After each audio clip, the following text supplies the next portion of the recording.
Ali ima Slovenija novega odličnega organizatorja igre?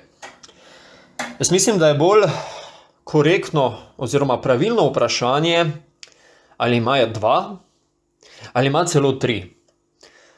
Da ne pretiravam in da zadevo razložim, vas povabim, da se mi pridružite v nadaljevanju. Če ste pa mogoče tukaj novi ali če pogosto spremljate moje analize, pa bi želeli, da prihajajo redno skupaj z highlightsi, vas povabim, da se naročite na moj kanal GregScored, v katerih bomo govorili o podobnih zadevah.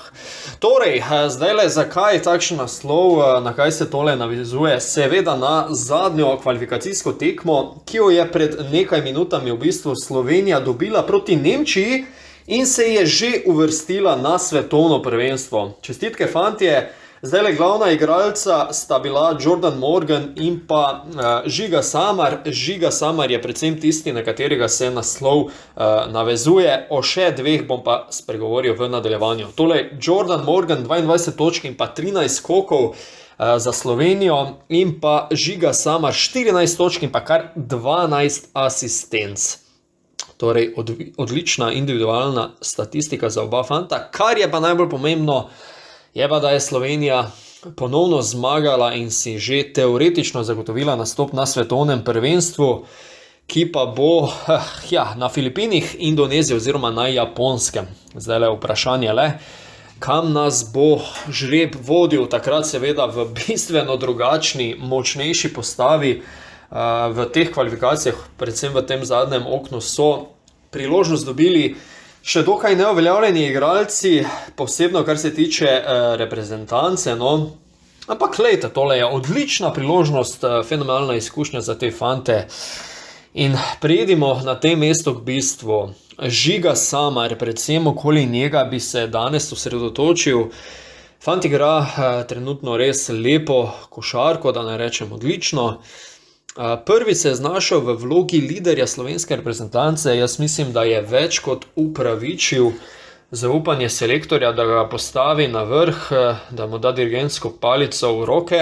Zdaj, kaj je to prineslo? Prineslo je točno to, kar je potrebovala Slovenija, 2 zmage v 2 tekmah in s tem smo si zagotovili nastop. Zdaj, če pustimo statistiko pri miru, samo se jo bom dotaknil še v zvezi, da tudi omenim, kaj je Žiga, če morda niste spremljali, naredil na prvem srečanju proti Izraelu, kjer je Slovenija v gosteh slavila, je dosegel 13 točk, 5 skokov in pa 6 asistenc. Torej, če damo statistiko v stran, glavno je to, da je odlično vodil igro, preudarno, tako kot se to pričakuje od liderja, podaljšane roke selektorja, ne.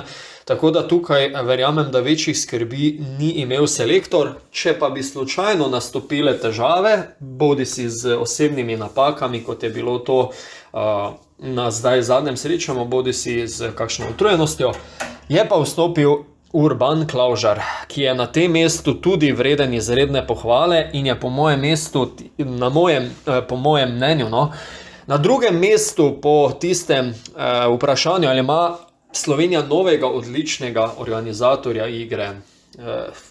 Klavžara se bomo dotaknili še malo pozneje, samo še tale statistični podatek. Klavžar na prvi tekmi 9 točk in 3 skoki proti Izraelu. Zdajle na srečanju proti Nemčiji je pa slovenski organizator igre, ki v tem trenutku igra v Španiji, v prvi ligi, dosegal 8 točk, 2 skoka in 2 asistenci v 23 minutah igre. Torej, Žiga Samar, odlično sodelovanje z centrsko navezo, v tem primeru z Jordanom Morganom, isto velja v Nemčiji, trenutno v Hamburgu, kjer je, če še morda kdo ne ve, posojen igralec evroligaške Albe. Zakaj posojen? Alba ima na svojem položaju močno zasedbo, kar se organizatorjev igre tiče, in čisto nič ni narobe, da je šel v Hamburg, kjer dobiva več kot 20 minut na tekmo in zelo lepo polnih, če želite, statistične stolpce, no.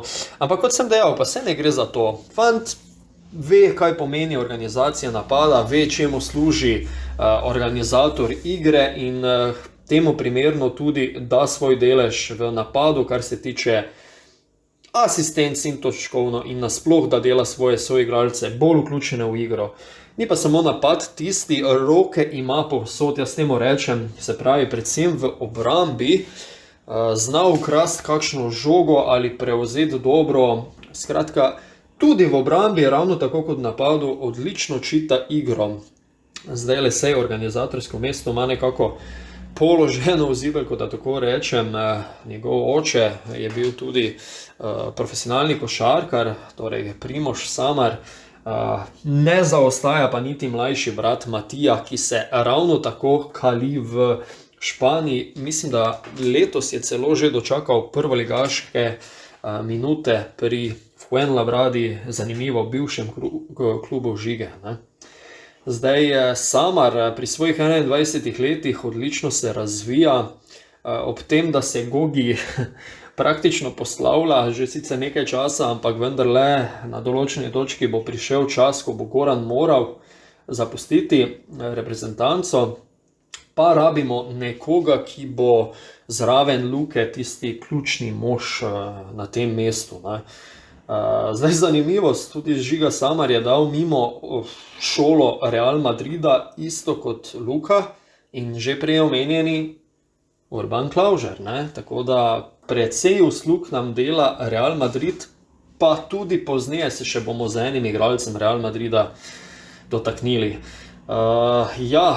Tudi pri Realu so veliko upov in pa zaupanja položili v Žigo.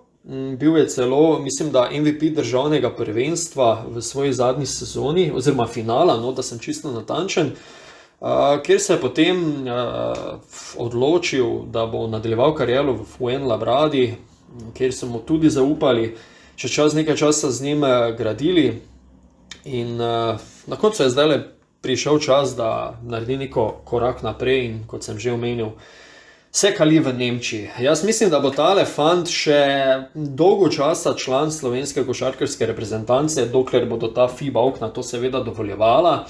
Zdaj letos se je mudil tudi po NBA kampih, na koncu sicer ni bil izbran, verjetno tudi njegovo ime ali pa tudi, ne vem, zadaj veze niso dovolj pripomogle k temu, da bi lahko karkoli dosegel, s tem mislim, da bi bil izbran na naboru, ampak glejte, obstajajo tudi drugi cilji v košarki.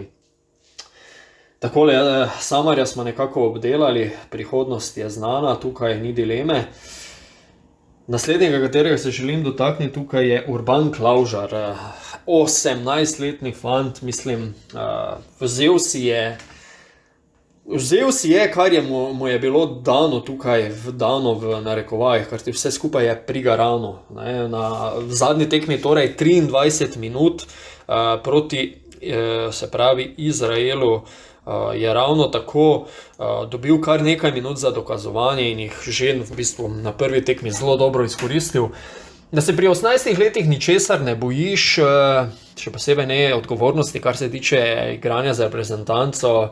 V bistvu to je točno to, kar si lahko želimo tako mladega igralca.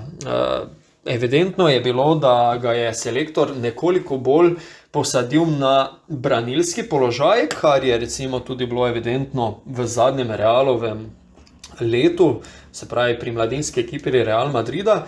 Ko sem se pa nazadnje z njim pogovarjal, pa je omenil, da ima celo rajši, da se ga da na položaj organizatorja igra. In zelo zanimivo, danes recimo je nekaj trenutkov odigral na mestu organizatorja igra. Kaj je to prineslo? Mislim, da se mu je znatno povečala samozavest, v nekem trenutku je celo klical blokade zase in potem mogoče malo več kreiral zase, nek prodor, celo dva sta mu celo uspela, še met iz pol razdalje.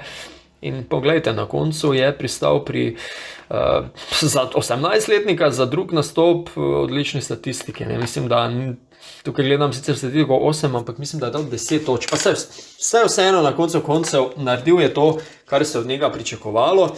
Bil je eden izmed 2 oziroma 3 igralcev pri Real Madridu, ki so ga predvsem v zadnjem letu, pa tudi že leto prej malo forsirali. Ko sem se pogovarjal s Sašo Zagorcem, zdajšnjim menedžerjem tako Urbana Klaužarja in pa igralca, ki se ga dotaknem še pozneje, je dejal, da je Real Madrid šola narejena tako, da vedno posameznika 2 nekako izstrelila na leto, ki je tudi potem pripravljen odigrati nekaj članskih minut pri glavnem moštvu, kar zajema tudi Euroligo, ne samo državno prvenstvo ali pokal kakorkoli.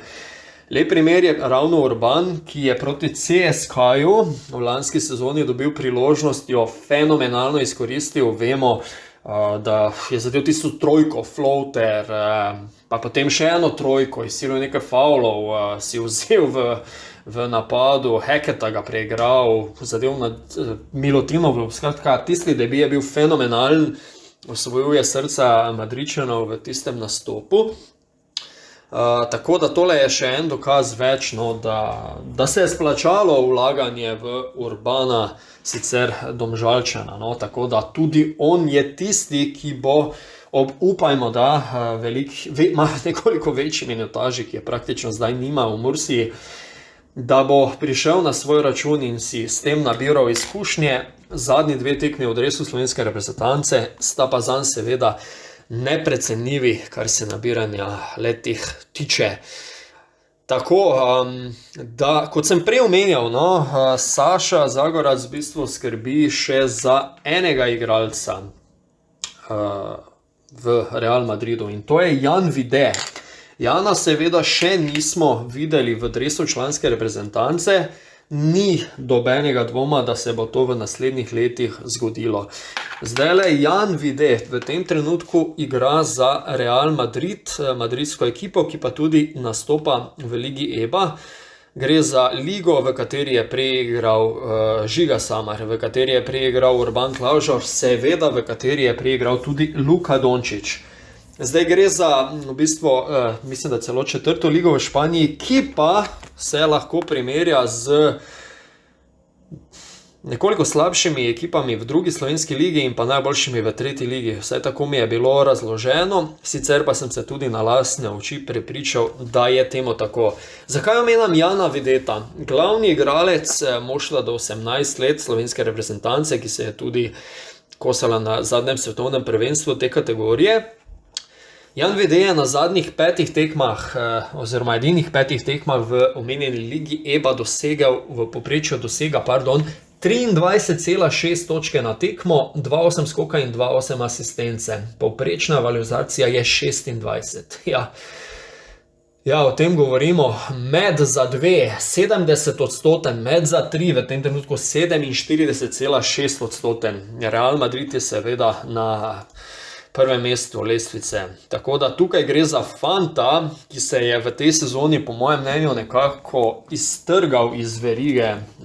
Resno računajo nanj, je seveda glavni organizator in je izredno prodoren igralec in tukaj ima Slovenija še ogromno rezervo. Tako da v bistvu, če se malo pošalimo, selektorji prihodnji bodo imeli, oziroma zdajšnji kakorkoli, izredne težave oziroma sladke skrbi, koga uvrstiti čez leto, 2, 3 in več v peterko Slovenije, no, oziroma vsaj v nek širši izbor. Tako da to so sladke skrbi, bomo imeli pa verjetno več težav na krilih, centrskih položajih in tako naprej. No. Upam, da tukaj neko rešitev najdemo, če ne drugače z naturalizacijo, pa da se mogoče tisti, ki so zdaj poškodovani, tukaj predvsem gledam na Blaža Habota, ki ima težave z kolenom, pa verjamem, da se bo počasi vrnil, čim prej pozdravi oziroma da se nekdo pridruži fantom. Tako, kot rečeno, Gregor sem bil z vami tudi danes v tej analizi. Če so vam podobne zadeve všeč, vabim, da se mi pridružite, da se naročite na moj kanal in boste dobili takoj obvestila o prihodnjih analizah, pa tudi highlightsih, ki sledijo. Lep pozdrav vsem skupaj, imejte lep preostanek večera ali dober dan, če tole spremljate jutri oziroma kakšen prihodnji dan. Vse dobro in lep pozdrav!